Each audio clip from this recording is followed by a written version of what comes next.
Is photography an art? Since its invention, critics had argued that it couldn't be compared to painting and drawing because the camera was simply a mechanical means of reproducing reality. And now there was the snapshot camera. Where is the art, the critics asked, when all you do is press a button? The problem for serious photographers at about the turn of the century was that basic photography had become so easy that there was no longer any distinction in being a photographer. So that a new system had to be designed that would separate the sheep from the goats. In 1902, Alfred Stieglitz started the photo-secessionist movement. The name meant breaking away from what Stieglitz called commercial trash and artless amateur photography. Stieglitz felt that people should recognize photography as another branch of art, just as they recognized etching, just as they recognized aquatint, just as they recognized lithography. The pictorialists, as they became known, intervened in the photographic process by smearing Vaseline on their lenses, or in the darkroom afterwards by scratching the negative, or painting chemicals on their prints to simulate brushstrokes. The aim was to make photography a handmade process, like the other arts. The pictorialist photographs looked like art, quite literally. They looked like paintings. They looked like drawings. They looked like beautiful, rich prints. They were meant to have chiaroscuro. They were meant to have darkness. They were meant to have a kind of sketchiness.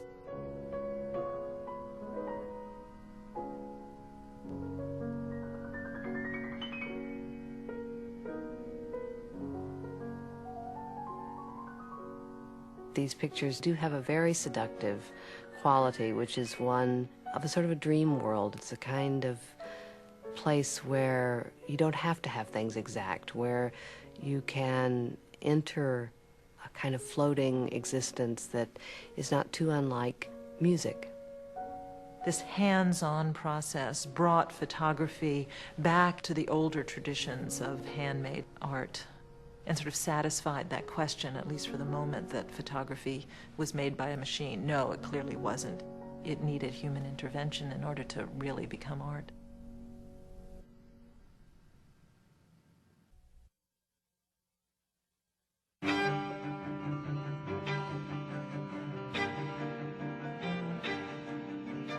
It was 1915. In politics, in the arts, and in the world of ideas, revolution was in the air. Cubism, Freudian psychoanalysis, Einstein's theory of relativity. Jazz, with its strange new rhythms, was sweeping America. Even ballet was causing riots. Everything was changing. But in photography, the pictorialists were still evoking foggy, romantic images of the past. One photographic artist would lead the medium into the modern age. His name was Paul Strand. Strand had been working in the shadow of Stieglitz's teachings for a couple of years when finally in 1915 he brought in a portfolio of prints to the older man and showed him what he had been doing. And Stieglitz looked at the portfolio and said, "Well, young man, this is it. You have created a new and great modern art." Strand realized that the camera had a unique ability to capture shapes and forms simply, directly, and in sharp focus. The modernist movement he pioneered was called simply straight photography.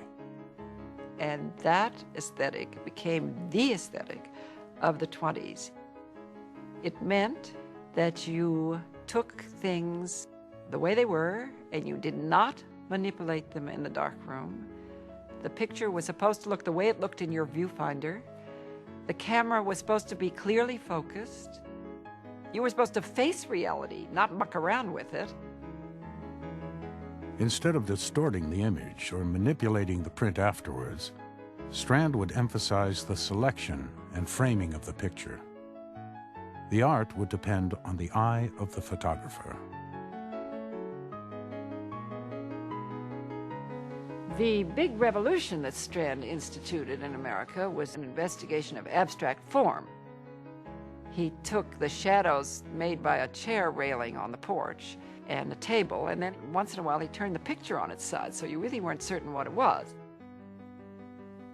He had looked at work by Picasso and Picabia and Braque and Matisse in Stieglitz's gallery. He really knew something about abstraction, and he was doing something similar with a camera. Strand's enthusiasm for sharp-focused realism was shared by a new generation of young photographers. Edward Weston, Imogene Cunningham, Walker Evans. As Strand put it, the camera would now become an instrument of a new kind of vision.